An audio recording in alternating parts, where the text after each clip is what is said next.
আমেরিকাকে মধ্যপ্রাচ্য ছাড়া করার হুঁশিয়ারি খামেনির, সাফ জানালেন পরমাণু ইস্যুতে কোনো ছাড় নয়, মুসলিম বিশ্বের নেতৃত্বে কি ইরান? তেলের সাগরে ভাসছে ইরান, কানায় কানায় ভরে গেছে বিশাল বিশাল তেল ট্যাঙ্কগুলো। এখন চাইলেও কেন উৎপাদন বন্ধ করতে পারছে না তেহরান? এখনো দেখা যায়নি, এমনকি কণ্ঠও শোনা যায়নি ইরানের সর্বোচ্চ নেতা মোজতবা খামেনির। কোথায় আছেন তিনি? বেঁচে আছেন কি? তাহলে কার নির্দেশে চলছে ইরান? এবার শুধু ইরান নয়, গোটা উপসাগরীয় অঞ্চল থেকে আমেরিকাকে বিদায় করার কড়া হুঁশিয়ারি দিয়েছেন ইরানের সর্বোচ্চ নেতা মোজতবা খামেনি। বলেন, ওই অঞ্চলে শত্রুকে নির্মূল করে উপসাগরীয় অঞ্চলকে সুরক্ষা দেবে তার দেশ। যুক্তরাষ্ট্রকে উপসাগরীয় অঞ্চলের নিরাপত্তার জন্য হুমকি উল্লেখ করে বলেন, আমেরিকাবিহীন হবে গোটা অঞ্চল। একই সাথে ইরানের নিয়ন্ত্রণে পারস্য উপসাগর ও হরমুজ প্রণালীতে নতুন এক অধ্যায়ের সূচনা হয়েছে বলেও ঘোষণা দেন তিনি। সাউথ জানিয়ে দেন, পরমাণু ও মিসাইল ইস্যুতে কোনো ছাড় দেবে না তেহরান।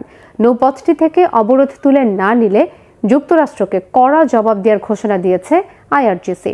মোজতবা খামেনির নয়া এই আত্মবিশ্বাসী হুঁশিয়ারির পর প্রশ্ন উঠেছে, মুসলিম বিশ্বের নেতৃত্বে কি এখন ইরান?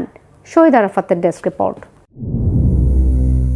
শুধু হরমুজ প্রণালী নয়, গোটা উপসাগরীয় অঞ্চল থেকে আমেরিকাকে তাড়ানোর হুঁশিয়ারি দিয়েছেন ইরানের সর্বোচ্চ নেতা মোজতবা খামেনি। মধ্যপ্রাচ্যের নিরাপত্তাহীনতার জন্য মার্কিন সামরিক উপস্থিতিকে দায়ী করে সাফ জানিয়ে দেন, ওই অঞ্চলের শত্রুকে নির্মূল করে উপসাগরীয় অঞ্চলকে সুরক্ষা দেবে ইরান। প্রশ্ন তোলেন, মার্কিন পুতুল ঘাঁটিগুলোর যেখানে নিজেদের নিরাপত্তা নিশ্চিত করার মতো শক্তি ও সক্ষমতা নেই, তারা কিভাবে গোটা উপসাগরীয় অঞ্চলের নিরাপত্তা দেবে?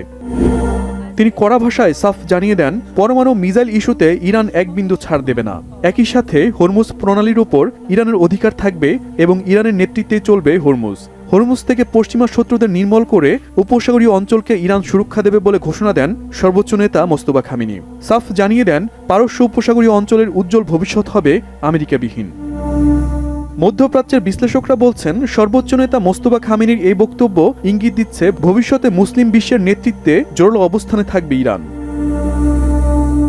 হরমুজ প্রণালী নিয়ে এই যখন ইরানের অবস্থান, তখন হরমুজকে ট্রাম্প প্রণালী হিসেবে আবারও ঘোষণা দেন মার্কিন প্রেসিডেন্ট। আর এটি নিয়ে আবারও গোটা বিশ্বে হাসির রোল পড়লে ট্রাম্প জানান তিনি ভুল করে এমনটি বলেননি। বলেন, ডোনাল্ড ট্রাম্প খুব কমই ভুল করে, এটা গণমাধ্যম জানে।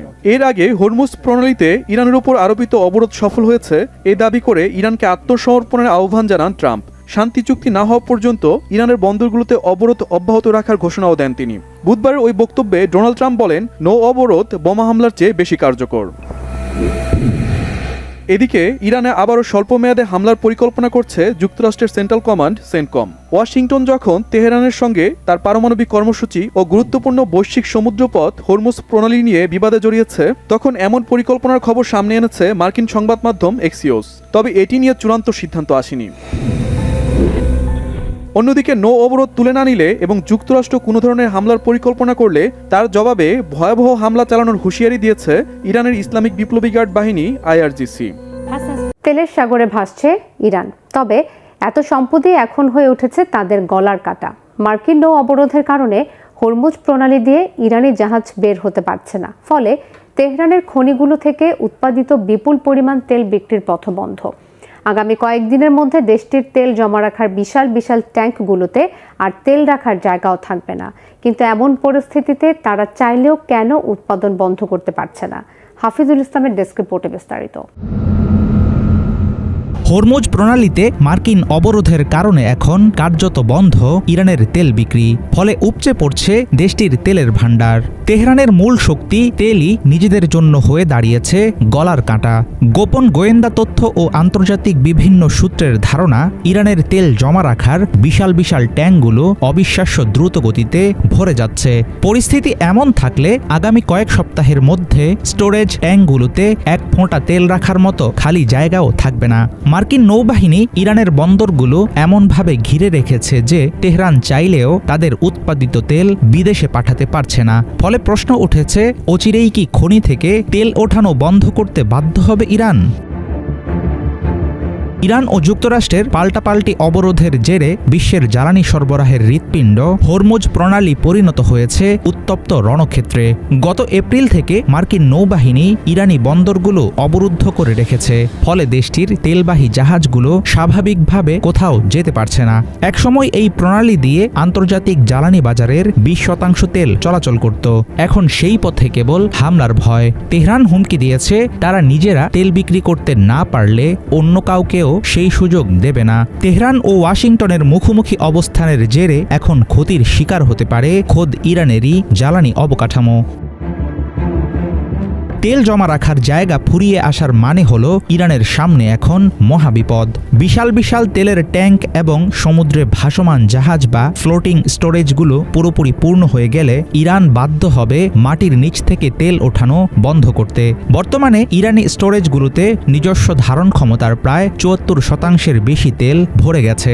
নিরাপত্তার খাতিরে স্টোরেজগুলো সাধারণত 80% বেশি পূর্ণ করা হয় না। কিন্তু চলমান পরিস্থিতিতে দেয়ালে পিঠ থেকে যাওয়া নিয়ম ভেঙেই উৎপাদিত তেল জমাচ্ছে তেহরান। অবশ্য সড়ক পথে চীনে কিছু তেল পাঠালেও সেটার পরিমাণ খুবই কম। মার্কিন ট্রেজারি সেক্রেটারির দাবি, ইরানের প্রধান তেল রপ্তানি কেন্দ্র খার্গ আইল্যান্ড আর মাত্র কয়েকদিনের মধ্যেই কানায় কানায় পূর্ণ হয়ে যাবে।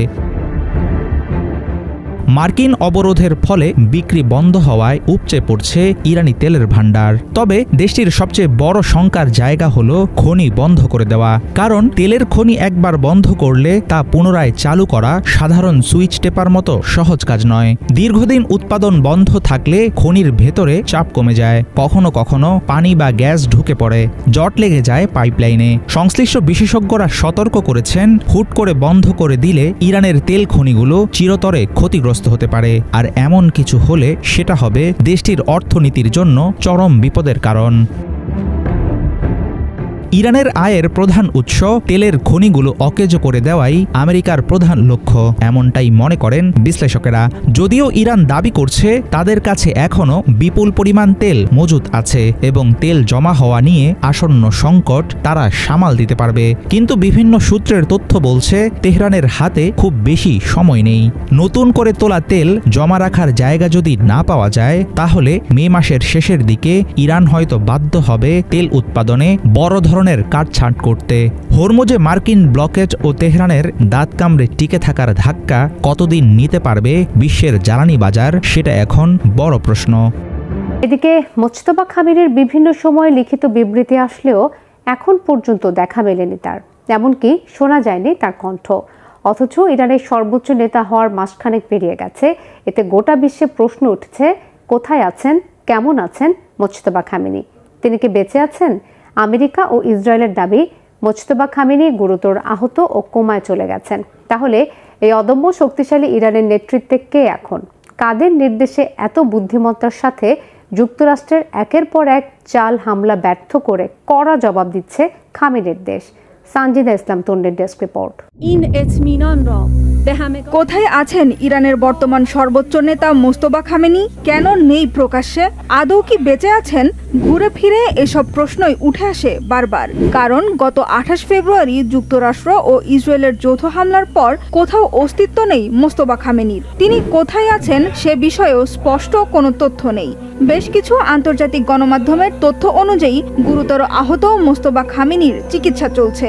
যদিও তেহরানের দাবি গুরুতর নয়, সামান্য আহত হয়েছিলেন আলী খামেনি পুত্র, রয়েছেন নিরাপদ স্থানে। এই বক্তব্যের সাথে সাংঘর্ষিক বার্তা দিচ্ছে পরিবর্তিত পরিস্থিতি। কারণ যুদ্ধের সব সিদ্ধান্ত ও নির্দেশনা আসছে ইসলামিক বিপ্লবী গার্ড বাহিনী IRGCর পক্ষ থেকে। প্রশ্ন উঠেছে, কার হাতে ইরানের যুদ্ধকালীন নির্দেশনার চাবিকাঠি? ক্ষমতা কি এখন সর্বোচ্চ নেতার পরিবর্তে IRGCর হাতে? 1979 সালে ইসলামী বিপ্লবের মাধ্যমে ইরানে ইসলামী প্রজাতন্ত্র প্রতিষ্ঠার পর থেকে রাষ্ট্রীয় সিদ্ধান্তে সর্বোচ্চ ধর্মীয় নেতার নির্দেশই ছিল শেষ কথা। যুক্তরাষ্ট্র ও ইসরায়েলের সাথে ইরানের চলমান যুদ্ধে সর্বোচ্চ নেতার সেই চিরচেনা ভূমিকায় এসেছে বড় পরিবর্তন।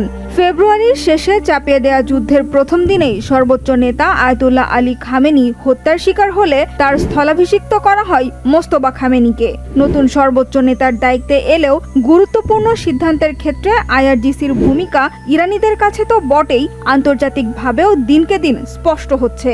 সর্বোচ্চ নেতার ক্ষমতা যে কমতির দিকে তা বাইরের দুনিয়ার কাছেও আর গোপন নেই। ইরানের অন্তত ৩ জন সরকারি কর্মকর্তা জানিয়েছেন ক্ষমতা কাঠামোর শীর্ষে আনুষ্ঠানিকভাবে মোস্তফা খামেনিই আছেন।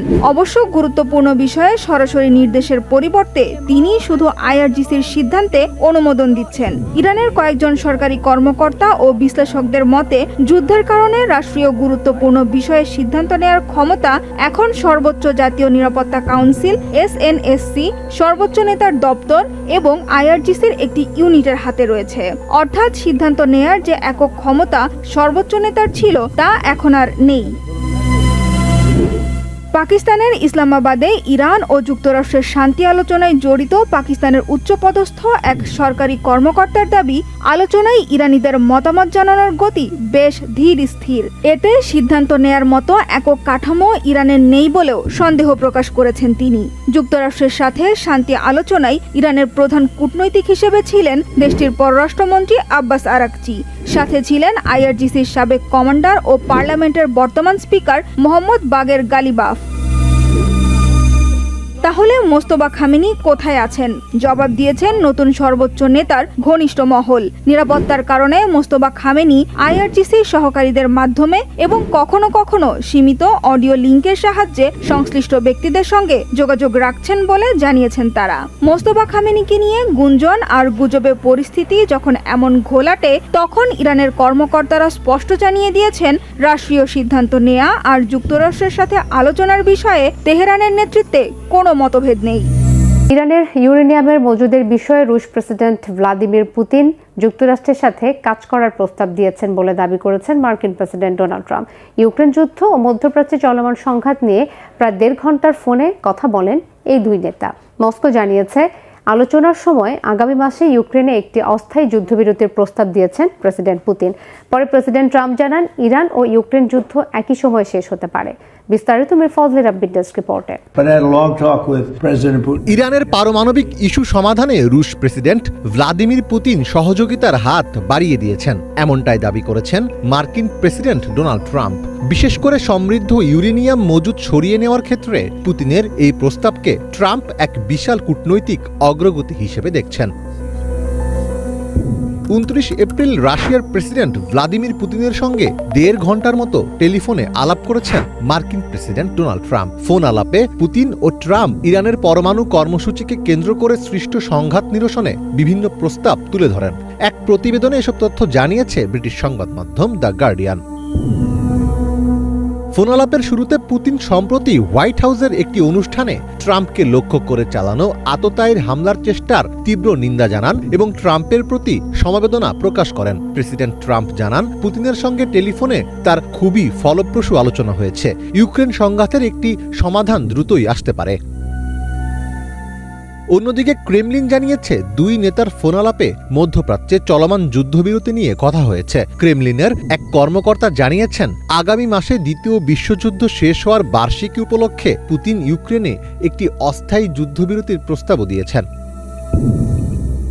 ট্রাম্প জানান, পুতিন মূলত ইরানের সমৃদ্ধ ইউরেনিয়াম নিজেদের নিয়ন্ত্রণে নেওয়ার মাধ্যমে বর্তমান যুদ্ধাবস্থায় ভূমিকা রাখতে আগ্রহী। তবে ট্রাম্প পুতিনকে স্পষ্ট করে দিয়েছেন, ইরানের বিষয়ে কোনো সহায়তা গ্রহণের আগে তিনি ইউক্রেন যুদ্ধের অবসান চান। ইরান থেকে সমৃদ্ধ ইউরেনিয়াম রাশিয়ায় সরিয়ে নেওয়া নতুন কিছু নয়। 2015 সালের পরমাণু চুক্তির সময়ও রাশিয়া এই কাজটি করেছিল। ট্রাম্প এটি মনে করিয়ে দিয়েছেন যে রাশিয়া চাইলে আবারও সেই নিরাপত্তা নিশ্চিত করতে পারে। রাশিয়া ও ইরান উভয়ই মার্কিন নিষেধাজ্ঞার কবলে থাকা দেশ। পুতিন যদি ট্রাম্পের সাথে মিলে ইরানের পারমাণবিক জট খুলতে পারেন, তবে রাশিয়ার ওপর থেকেও আন্তর্জাতিক নিষেধাজ্ঞা শিথিল করার দাবি তোলা সহজ হবে। এছাড়া মধ্যপ্রাচ্যে ইরান খুব বেশি শক্তিশালী হয়ে উঠলে তা রাশিয়ার জন্য একটি চ্যালেঞ্জ হতে পারে। বিশেষ করে ইসরায়েল ও আরব দেশগুলোর সাথে রাশিয়ার যে সম্পর্ক আছে তা রক্ষায় পুতিন একটি ভারসাম্য বজায় রাখতে চাইছেন। তবে বাস্তবতা হলো ট্রাম্প প্রায়ই আলোচনার পর নিজের মতো করে ইতিবাচক ফল প্রচার করতে পছন্দ করেন। ফলে পুতিন এখনই ইরানের বিপক্ষে যাচ্ছেন এমনটি এত সহজে বলা যাচ্ছে না। পুতিন রাশিয়াকে কেবল একটি মধ্যস্থতাকারীর ভূমিকায় রাখতে চাইছেন বলেই মনে করছেন বিশ্লেষকেরা।